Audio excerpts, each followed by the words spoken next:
Hello again. I'm back with another guitar lesson. Today we'll be looking at Every Little Thing She Does Is Magic by The Police. So there's some decent chord progressions and things I found on the internet for this song, but really no full kind of all-encompassing guitar lessons that I could find on YouTube. So this is my attempt to change that. It's not too difficult, so if you're a beginner, you should be able to pick it up pretty quickly. The only thing is you really have to pay attention to your right hand in your picking, and also just your rhythm when you're strumming a lot of these chords, because most of the song is just playing chords. You really have to pay close attention to it, because if you kind of want to mimic what the keyboard is doing, which is basically the kind of arrangement that I'm about to show you, you have to pay very special attention to your right hand.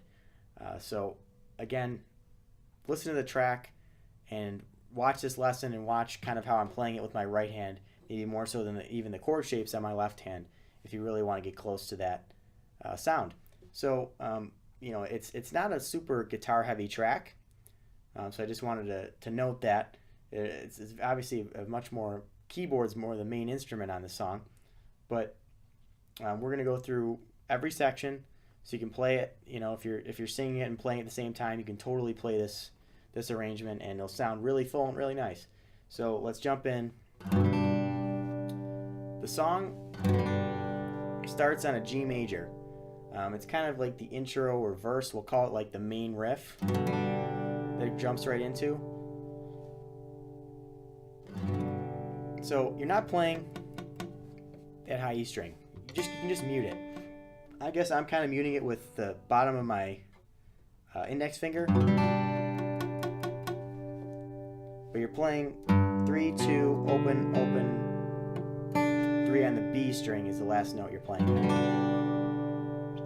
Okay, so how this main riff kind of goes, well, let me just play it and then I'll kind of go through each specific chord.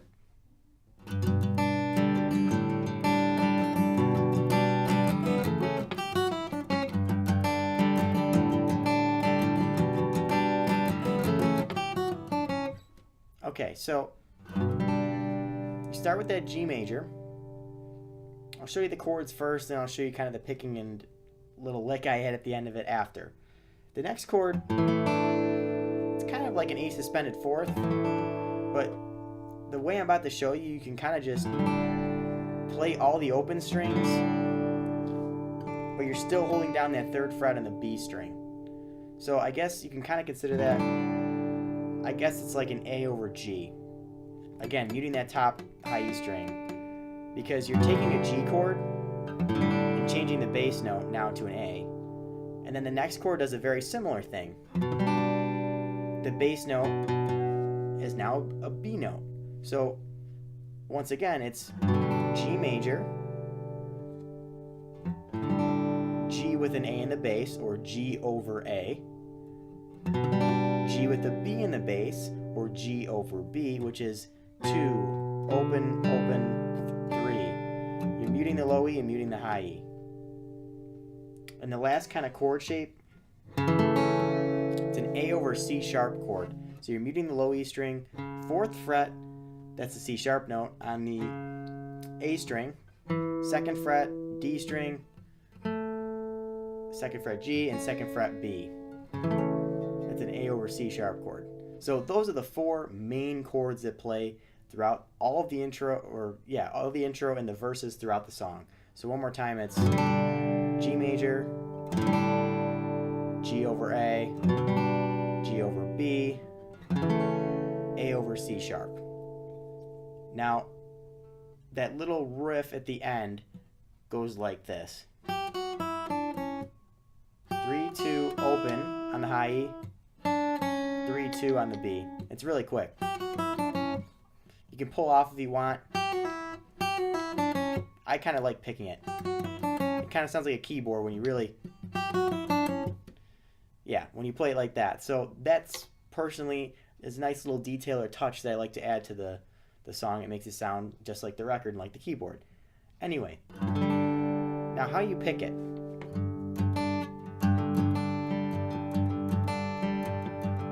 I would practice this. So what I'm kind of doing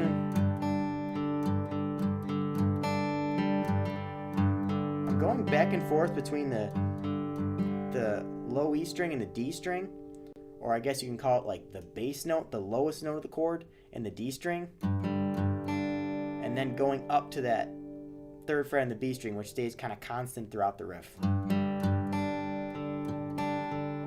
Then the next chord,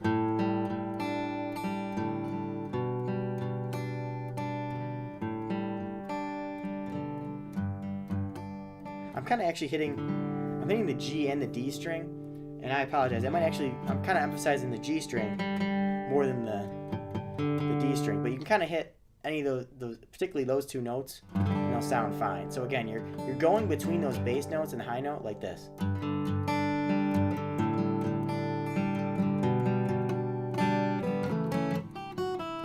And again, you can play that A sus4, the second note of second chord of the progression. You can play it as just all open strings, open, open, open, 3 on those 4. You know, again, muting the high E and the low E, or you can play it like that. It doesn't really matter. It goes so fast that it sounds fine either way. I like playing it this way, actually.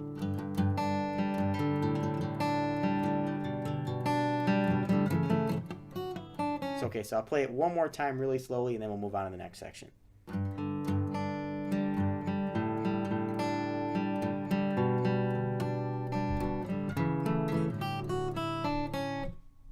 Okay, now we're into kind of a pre-chorus section, and it sounds like this. I'll kind of lead into it with the verse so you can hear how it sounds.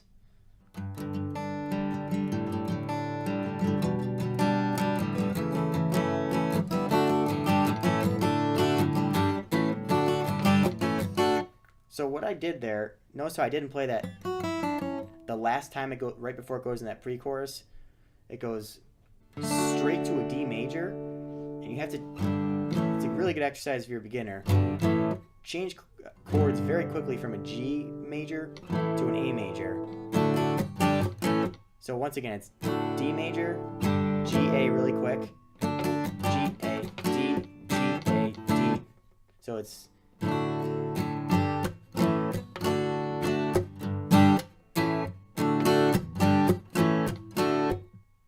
every little thing. Right, that's the next part of the song. So it leads right into that. But again, let me go through that pre-chorus kind of at full speed. It sounds like this.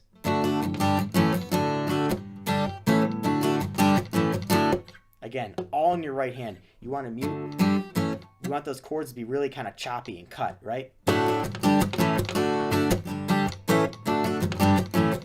kind of using a combination of muting it slightly with my palm, but also muting it with my fretting hand. Okay, so now we're into the chorus. Be sure to rewind and rewatch that pre-chorus section. The chorus is actually very simple. It's probably the simplest part of the song.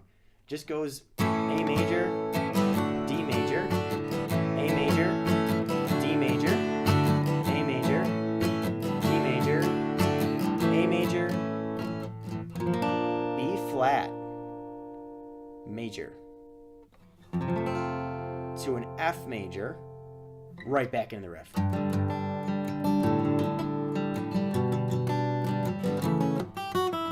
Okay, so one more time. I'll actually show you a cool little trick I like to add during the chorus. Then I'll play it through one more time. So it goes. I kind of like to kind of suspend that D major. Just it makes it sound fancier and it adds something to play during the chorus. So, you know, I play like this. Every little thing she does is magic. Everything she do just turns me on. Even though my life before was tragic, now I know my love for her goes B flat major, F major, back into the riff.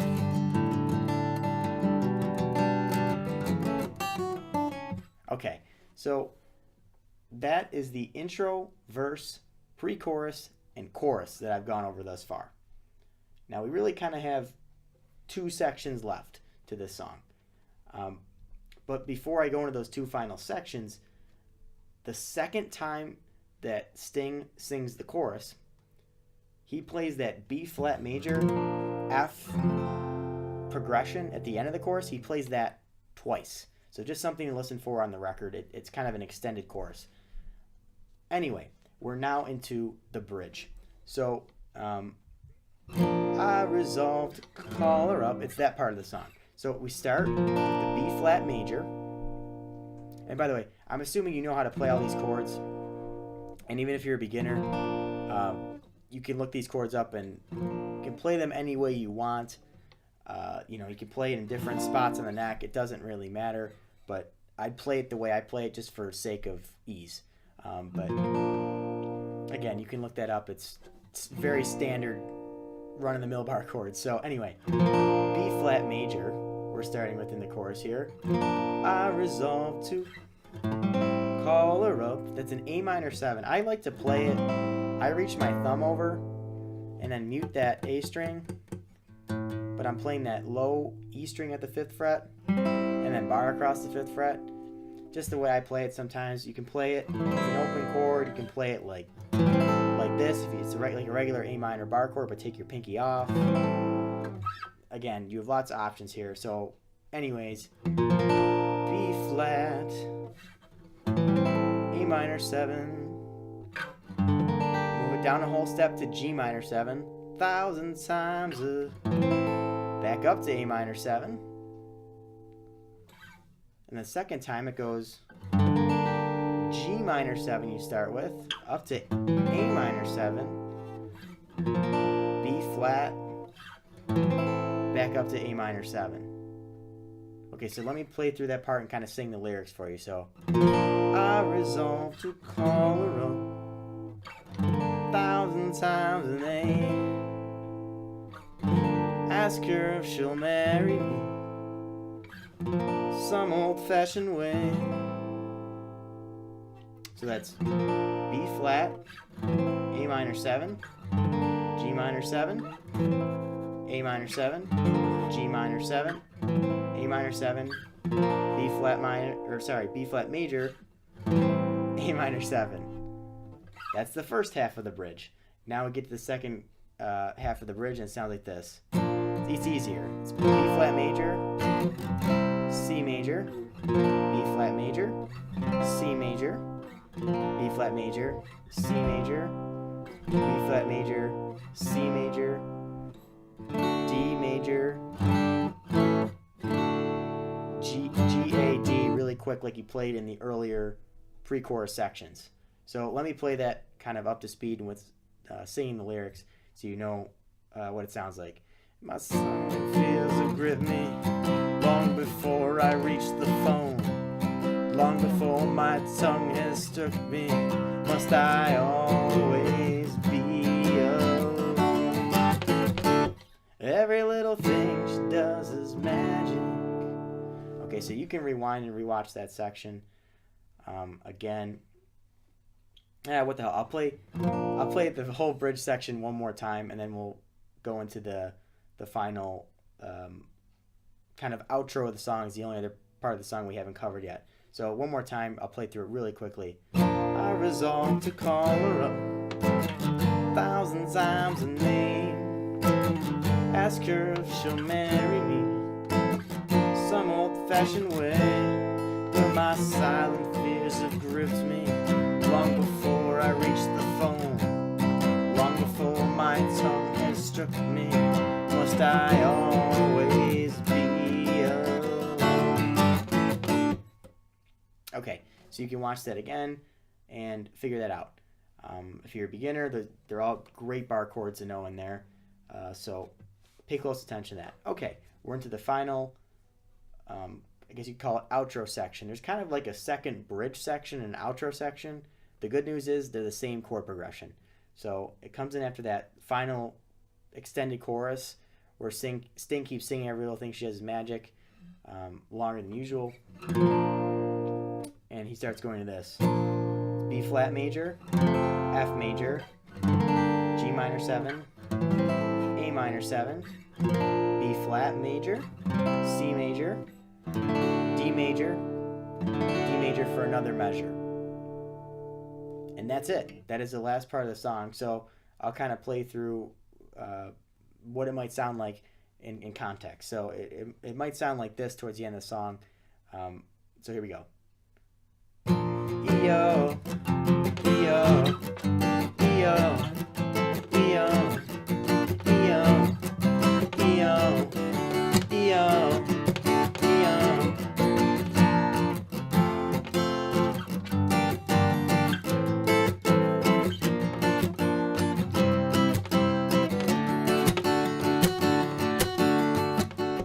Okay, so you see how important my right hand is?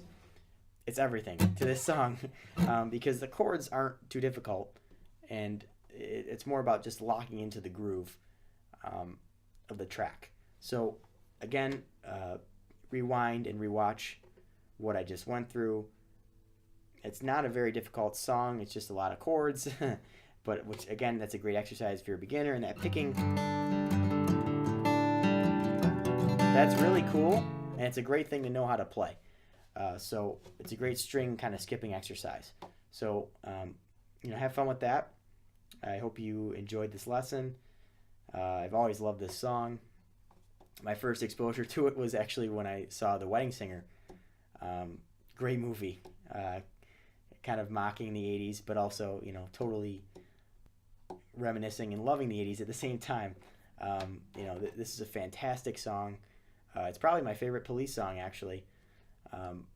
Some criticize it for being a little bit more poppy or whatever, but I think it's really good. I think it's really cool, and I think Stewart Copeland's drumming is just fantastic on it.